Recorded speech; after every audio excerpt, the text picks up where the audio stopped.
Hi for sign, Aries Leo and Sagittarius, the Sir Gem in your Tarot reader. So for sign, alamin natin ang sitwasyon na na-encounter or may encounter mo. Just a reminder, this is a general reading. So this may or may not resonate with you, so don't take it personally. This is just a guide. This is also a timeless reading. So kung mapanood mo ito sa ibang panahon at ibang pagkakataon, possible na nakatadhanang mapanood mo ang reading na ito. Maaaring mga advice and messages na mapupull out natin ay makatulong sa iyong sitwasyon. Also, please like, share, comment, and subscribe for more videos.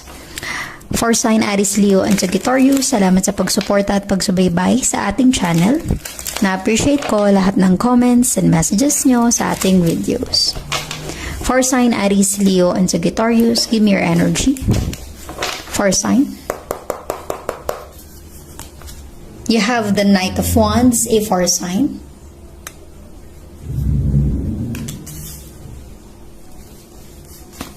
You have the Four of Wands, a fire sign. And the Knight of Swords, an air sign. Okay? So, for sign, Aries, Leo, and Sagittarius, maaaring ikaw ay connected sa kapwa mo. For sign, Aries, Leo, Sagittarius, and an air sign, Gemini, Libra, and Aquarius.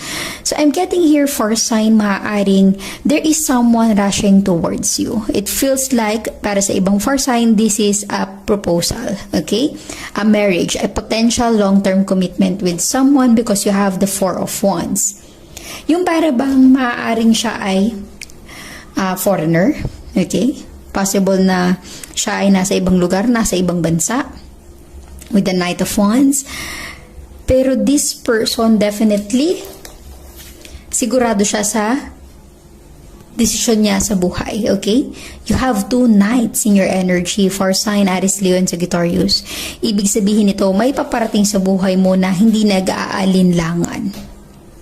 Yun nga lang, kailangan pag-isipan mo munang mabuti because the Knight of Wands minsan nakakapag-desisyon tayo ng alam mo yung rush or biglaan na hindi natin ito pinag-iisipan or wala tayong plano. Minsan may mga sitwasyon sa ating buhay na may gusto tayong gawin pero dire-diretso lang, tuloy-tuloy tayo, walang hinto, walang pause. Kahit na hindi mo alam kung anong magiging outcome or result dahil gusto mo, dahil nais mo yun, itutuloy mo yung action mo, diba? Itutuloy mo kahit wala kang plano. So, ibig sabihin nito for sign Aries, Leo, and Sagittarius, maybe this is your energy or your person's energy. Kung sakali man na magkaroon ka ng pagkakataon na maikasal or ikasal for sign, okay? Long-term commitment, there's a proposal. Huwag kang mag-rush in making a decision for sign. Pag-isipan mo ng mabuti, huwag pairalin yung bugso ng damdamin, okay? Para wala kang pagsisiyahan sa bandang uli. Kasi, ang kasal, hindi yan parang kanin na pag sinubo mo, napasok ka, ay pwede mong bitawan, okay? So, let us see the Four of Wands in your energy. Give me the Four of Wands for sign Aries, Leo, and Sagittarius. Give me the Four of Wands.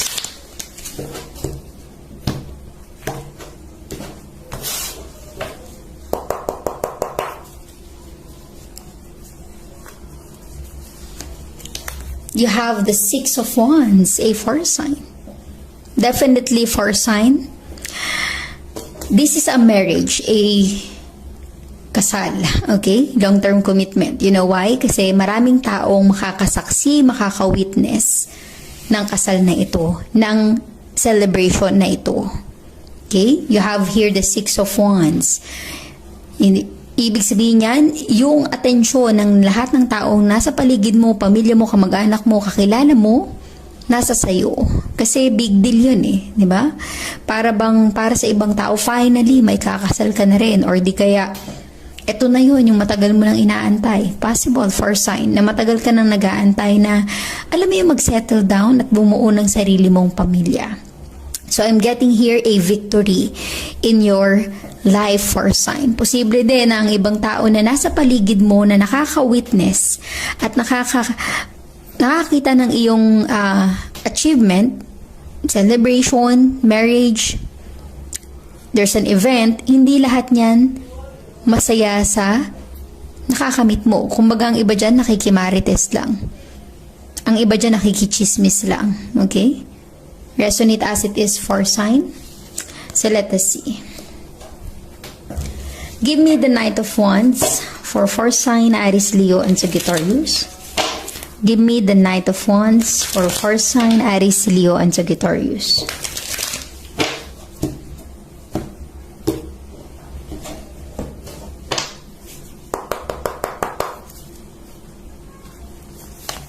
You have the Seven of Wands, a fire sign. A very strong fire sign energy. Usually, fire sign, di ba? Ang energy mo, may mga time or moment ka na padalos-dalos ka sa desisyon sa buhay. Aminin natin, ang iba dyang fire sign, minsan, kung ano lang yung bugso ng damdamin, yun yung desisyon na ginagawa mo na hindi mo na pinag-iisipan kung ano yung magiging outcome. Kasi, from that time, gusto mo yun eh, di ba? Excited ka dun eh. Kaya, you will do something. You are really easy to take action. Pero ang hindi mo alam, dapat pala nagpaplano ka. Dapat pala humingi ka ng guidance or advice sa ibang tao bago ka nagdidesisyon sa sarili mo. Kasi you have the Seven of Wands. May mga challenges, may mga problemang pagdadaanan sa desisyon na yan na kailangan mong ma-overcome. Pero kung ikaw yung tipo ng taong hindi mo nakukonsider yung mga consequences, mga challenges, mga balakid along the way, baka ang iba dyan ipagsisiyan sa bandang huli. Okay? Claim it for a sign. Maybe that is your energy or your person's energy. But I'm getting here, kung talagang desidido ka na, kung talagang nafe-feel mo na tama yung desisyon na gagawin mo, then go for it. Dapat lang ikaw ay financially, emotionally, and physically ready. Pero kung may pag-aalinlangan ka, do not make a rash decision. Kasi baka ikaw lang din yung mag-suffer, ikaw lang din yung mahirapan, kung basta-basta ka nalang magde-decide nang hindi mo kinoconsider yung mga options mo, yung mga alam mo yung mga advice ng pamilya mo, hindi mo kinoconsider yung mga guidance nila. So, wag pairalin yung bugso ng damdamin, okay? Wag kang sobrang excited kaya mapapa-oo ka na lang agad. Diba? I-consider mo rin kung ano ba yung overall na posibleng mangyari kapag ginawa mo yun. Pag hindi mo naman tinuloy, ano naman ang magiging outcome? Okay? Ibig sabihin nito for sign, weigh your options. Make a decision. Make a plan before making a decision for sign. Let us see the Knight of Swords in your energy. Give me the Knight of Swords for sign, Aries, Leo, and Sagittarius.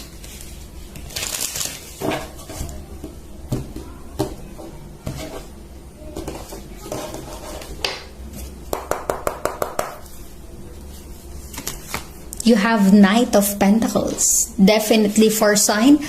You have 3 knights in your energy. 3 knights na ito. Yung sabihin nito, sa buhay mo for sign, talagang there's a movement, there's an action. May nagaganap sa buhay mo, okay? Resonate as it is. You have here the Knight of Pentacles. Maaring there's a blessing and opportunity na paparating sa buhay mo. Be ready. Very soon, in the near future.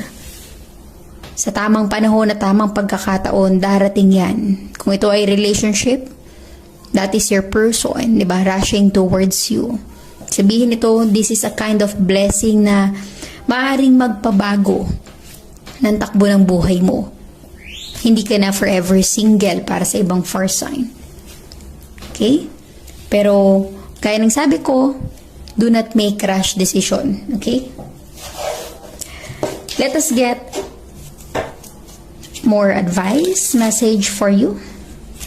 Additional energy for sign, Aries, Leo, and Sagittarius.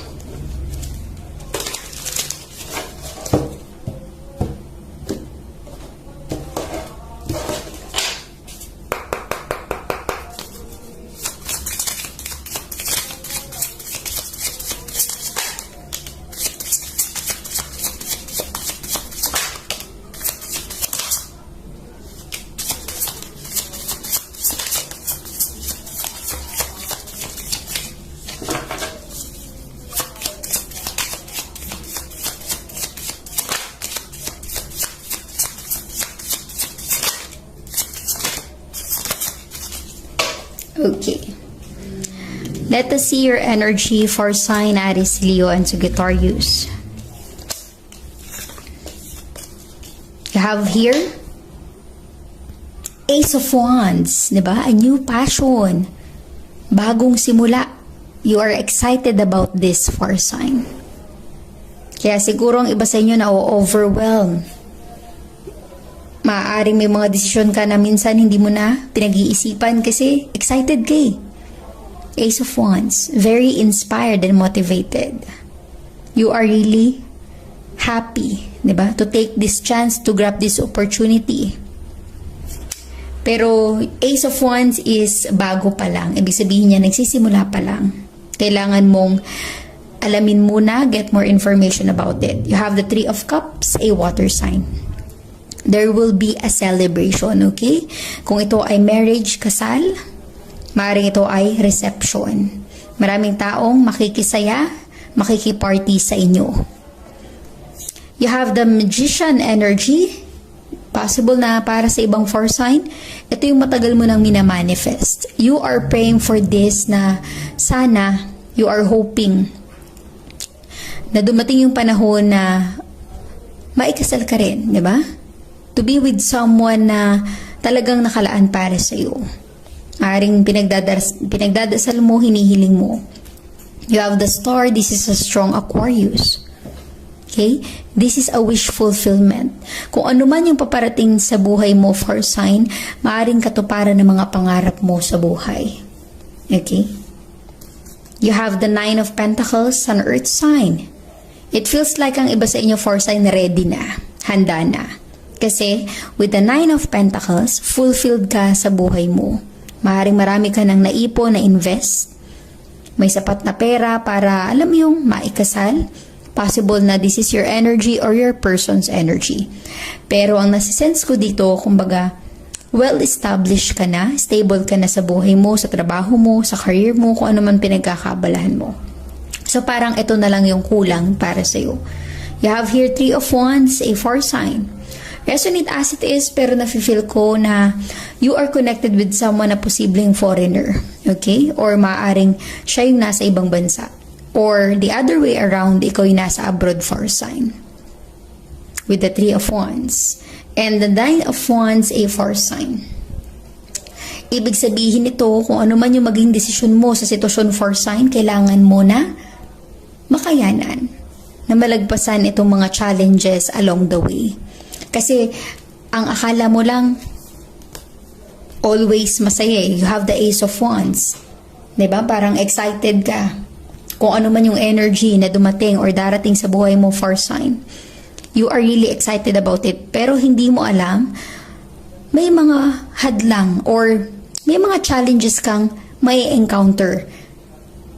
Ang kailangan mo is magpakatatag na malagpasan yung problema or challenges along the way. Maraming mga pagsubok, hindi madali ang buhay. Okay? Kaya kailangan mo magpakatatag. You are the fire sign, di ba? In this reading. So be strong, be confident sa sarili mo. Let us get more clarification for fire sign, Aries, Leo, and Sagittarius.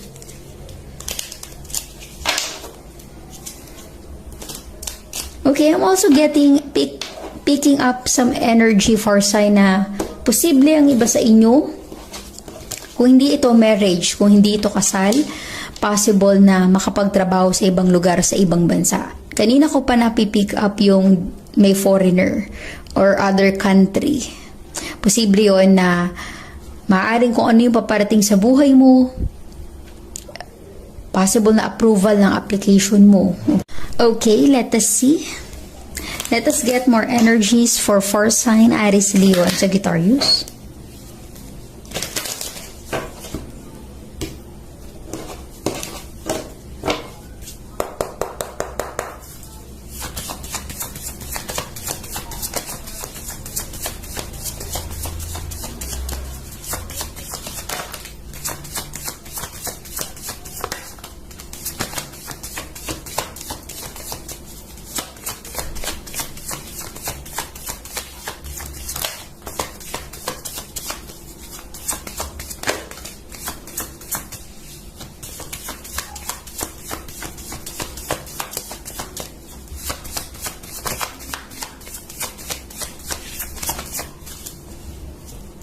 Okay.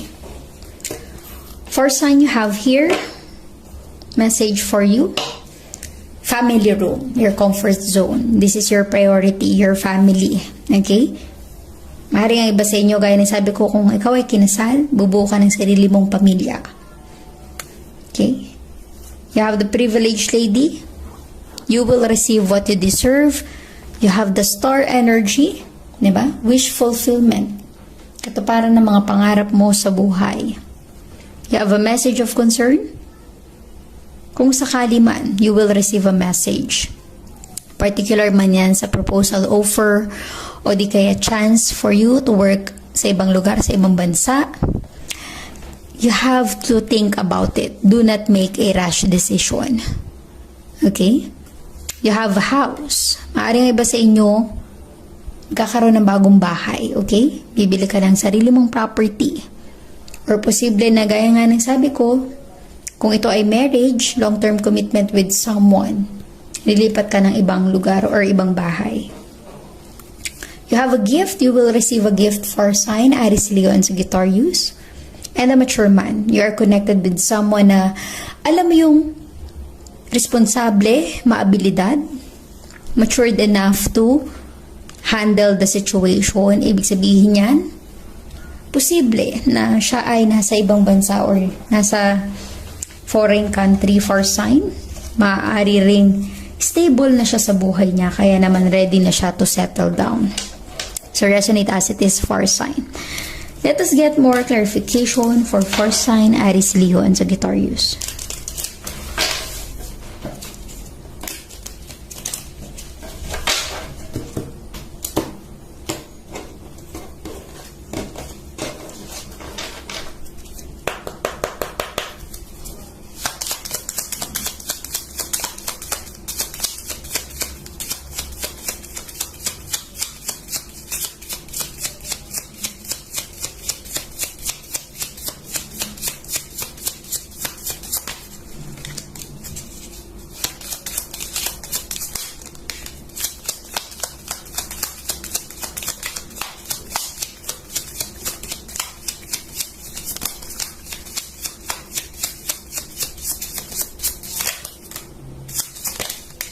Okay.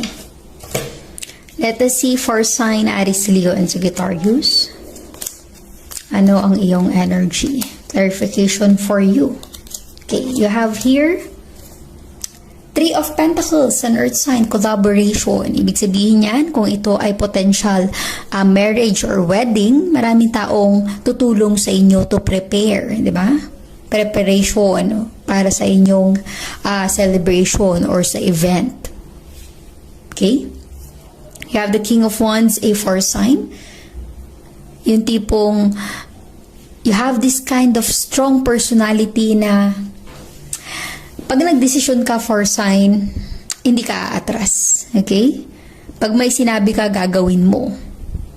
Hindi ka magdadalawang isip. Gaya ng sabi ko kanina, you have this kind of energy, making a rash decision. Pag-isipan mo muna before saying it. Okay? Kasi pag sinabi mo na, parang feeling mo sa energy mo for sign, ayaw mo nang bawiin. Hirap ka nang bawiin. Kasi maprinsipyo ka eh. Diba? Parang ayaw mong umatras. So before making your decision, pag-isipan mo unang mabuti. You have the High Priestess. Maaaring ang iba sa inyo nanonood ng mga tarot readings like this just because gusto mo makakuha ng guidance and advice. At the end of the day, for sign, depende sa'yo kung ano yung decision na gagawin mo, but you have here the High Priestess. Listen to your intuition, listen to your gut feeling. Okay? You have the Page of Pentacles, an earth sign, a new blessing and opportunity. Okay? This is something new. Ibig sabihin nito, kung bago pa lang, pag-isipan, pag-aralan para makasigurado. You have Eight of Pentacles, an earth sign. Maaaring kayo ay nagkakilala sa work, resonate as it is. Possible din na nagpapakabisi ka sa trabaho mo, earth sign. I mean, fire sign, Aries, Leo, Sagittarius. Or posible din na Eight of Pentacles, di ba? Sa preparation pa lang ng inyong kasal, wedding, engagement, ang dami ng mga kailangan gawin, di ba? Busy na kayo ng buong pamilya mo. Dami yung kailangan paghandaan. Something like that. You have the Ten of Swords and air sign. Endings bring new beginnings. Posible para sa ibang fire sign, meron kang tinulukan na past relationship na hindi naging okay. Tas ngayon, eto na, finally. Ito na yung nakalaan para sa'yo. Ten of Swords. And you have the Ten of Wands, a fire sign. Akala mo noon, nag-iisa or mag-iisa ka lang sa buhay mo. Ang hindi mo alam, matatapos na yung paghihirap na dinadanas mo na para bang feeling mo pasan-pasan mo yung daigdig. You will have a new beginning in your life, fire sign, na kung saan meron ka ng katuwang sa buhay. Okay? Claim it, fire sign. Let us see. Angel guide, give me some message, advice for fire sign, Aries, Leo, and Sagittarius.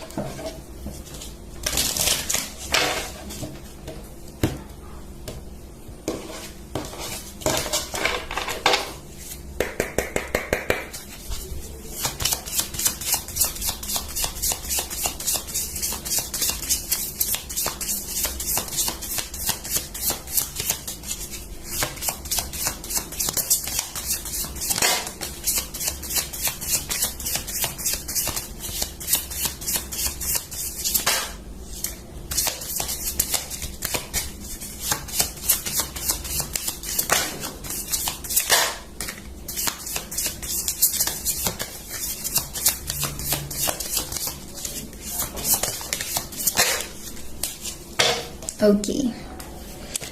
Guidance for you, air sign, fire sign, Aries, Leo, and Sagittarius. You have here. Listen to your intuition. Diba kanina, nakita natin you have the High Priestess.